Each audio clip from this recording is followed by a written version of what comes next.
Hello everyone, कैसे हैं आप सब। एक बार फिर से आपके अपने YouTube channel online chemistry with Atal Patidar में मैं अटल पाटीदार आपका बहुत बहुत वेलकम करता हूं। आज के वीडियो में हम पढ़ने वाले हैं यूनिट 5 के दो टॉपिक, और दोनों ही जो टॉपिक आज हम पढ़ेंगे वो मोस्ट इंपॉर्टेंट है आपके एग्जाम के लिए। ठीक है, तो आज हम पढ़ने वाले हैं Tyndall effect and Brownian motion के बारे में, ब्राउनियन मूवमेंट या ब्राउनियन मोशन के बारे में और टिंडल इफेक्ट के बारे में आज हम डिस्कस करेंगे। तो सबसे पहले हम बात करेंगे टिंडल इफेक्ट की।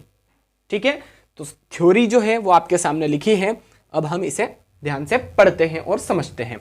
टिंडल इफेक्ट की थ्योरी में क्या लिखा है, it is the optical property of colloidal solution, है ना। ये ऑप्टिकल प्रॉपर्टी है कोलोइडल सॉल्यूशन की, है ना। जो ट्रू सॉल्यूशन है उसकी बात हम नहीं कर रहे हैं इस चैप्टर में, सिर्फ और सिर्फ कोलोइडल सॉल्यूशन की बात होगी इस चैप्टर में। ओके, तो ये जो इफेक्ट है, टिंडल इफेक्ट है, ये कौन सी प्रॉपर्टी है, ऑप्टिकल प्रॉपर्टी है कोलोइडल सॉल्यूशन की।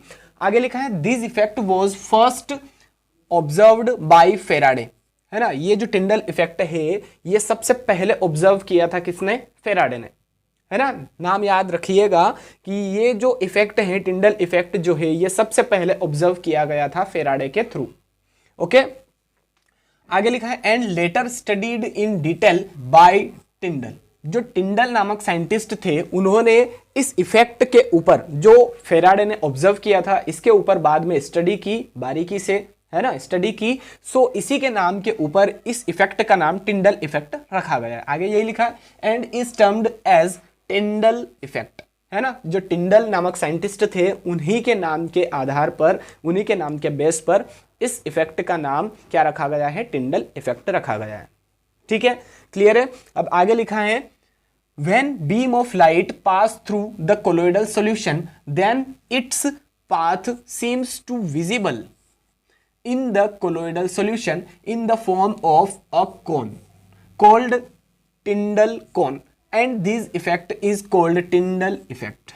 अब यहाँ पर जो टिंडल इफेक्ट है वो एक्चुअल में होता क्या है उसकी डेफिनेशन यहाँ पर लिखी है ना। जब हम कोलोइडल सॉल्यूशन के अंदर बीम ऑफ लाइट, है ना, लाइट पास करते हैं तो जो लाइट है उसका पाथ जो है वो विजिबल हो जाता है ना।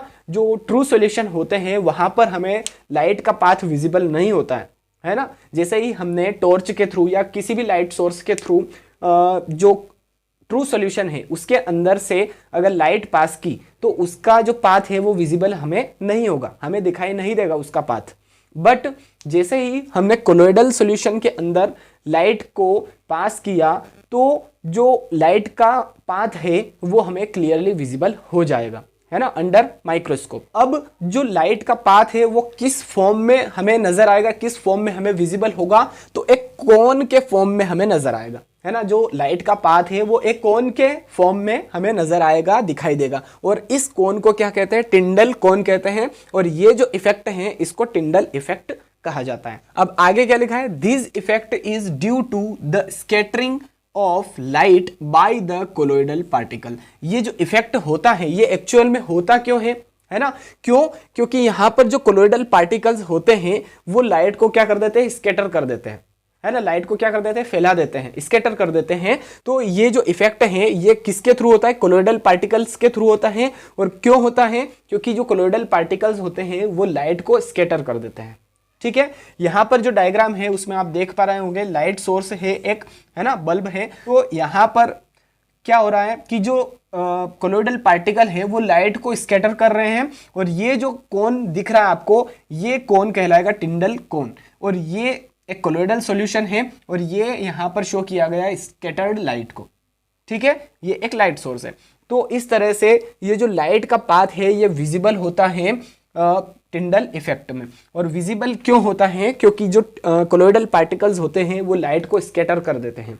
सो इसीलिए जो लाइट पास करते हैं हम कोलोइडल सॉल्यूशन के अंदर वो हमें दिखाई देने लगता है।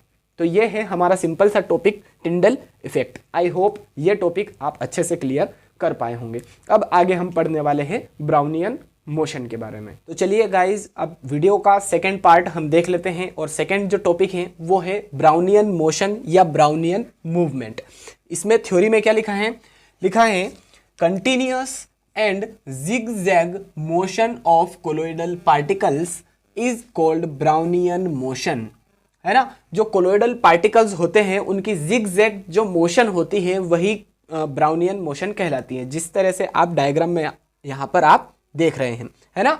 ये जो कोलोइडल पार्टिकल है ये देखिए पहले यहाँ से यहाँ आया, फिर यहाँ से यहाँ आया, यहाँ से यहाँ, यहाँ से यहाँ, ये आपको डायरेक्शन दिख रही होगी। जो मैंने एरो बनाए हैं वहाँ पर ये जो कोलोइडल पार्टिकल है ये गया है, यहाँ से स्टार्ट हुआ है और यहाँ पर एंड हुआ है। तो जो कोलोइडल पार्टिकल की जिगजैग मूवमेंट या जिगजैग मोशन होती है वही ब्राउनियन मोशन कहलाती है। अब ब्राउनियन मोशन ही इसका नाम क्यों है, क्योंकि इसको सबसे पहले ऑब्जर्व किया था रॉबर्ट ब्राउन ने, है ना। आगे यही लिखा है, such movement was first observed by Robert Brown in 1827, है ना। ऐसी मूवमेंट जो थी वो सबसे पहले ऑब्जर्व की थी 1827 में रॉबर्ट ब्राउन ने। सो इसी के नाम के बेस पर इस मोशन का नाम, इस मूवमेंट का नाम ब्राउनियन मूवमेंट रखा गया है ना। लिखा है hints it is called Brownian motion. Okay, clear हुआ। ब्राउनियन मोशन किसे कहते हैं, जो कोलोइडल पार्टिकल होते हैं उनका जिगजैग मूवमेंट क्या कहलाता है, ब्राउनियन मोशन कहलाता है या ब्राउनियन मूवमेंट कहलाता है। ठीक है, चलिए अब आगे लिखा है it occurs due to the regular collision of colloidal particles, है ना। ये जो मोशन है ये किस वजह से होती है, किस कारण से होती है, regular collision of colloidal particles. जो कोलोइडल पार्टिकल्स होते हैं उनका रेगुलर कोलिजन होता रहता है कोलोइडल सॉल्यूशन के अंदर, तो इसीलिए ये मोशन होती है ना। रेगुलर कोलिजन होता है कोलोइडल पार्टिकल्स का कोलोइडल सॉल्यूशन के अंदर। ठीक है, अब आगे लिखा है therefore they are continuously in motion always, है ना। इसीलिए ये जो पार्टिकल होते हैं ये कंटिन्यूअसली मोशन में होते हैं हमेशा, है ना। हमेशा कंटिन्यूअसली मोशन में रहेंगे कोलोइडल पार्टिकल्स ब्राउनियन मूवमेंट के कारण। ठीक है, अब एग्जाम्पल भी लिखा है हमने, zigzag motion of dust particles entering through ventilator in Brownian motion, है ना। ये जो एग्जाम्पल है ये भी आपने ऑब्जर्व किया होगा, देखा होगा, है ना। जो वेंटिलेटर होता है ना, वेंटिलेटर या चद्दर से या छत से आती हुई जो लाइट बीम है उसको हम अगर ध्यान से देखें तो जो डस्ट पार्टिकल होते हैं वो ऐसे जिगजैग टेढ़े मेढ़े तरीके से मोशन करते हुए हमें दिखाई देंगे। तो यही क्या कहलाता है, ब्राउनियन मोशन कहलाता है।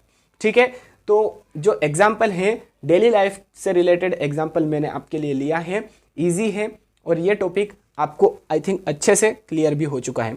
एक बात और मैं आपको बताना चाहता हूँ, वो मैंने यहाँ पर नहीं लिखी है, आप नोट कर लेना।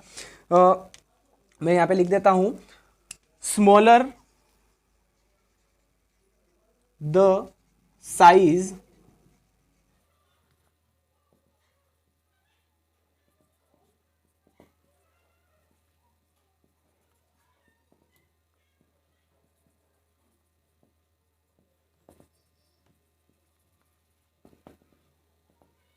ठीक है, ये जो मैंने लिखा है इसको मैं आपको समझा देता हूं। क्या लिखा है, smaller the size and lesser the viscosity faster is the motion. मतलब कि जितना साइज कम होगा कोलोइडल पार्टिकल का और विस्कोसिटी भी जितनी कम होगी उतना ही ज़्यादा मोशन होगा। ब्राउनियन मोशन क्या होगा, ज़्यादा होगा, मतलब कि जिगजैग तरीके से ज़्यादा घूमने वाला है वो पार्टिकल।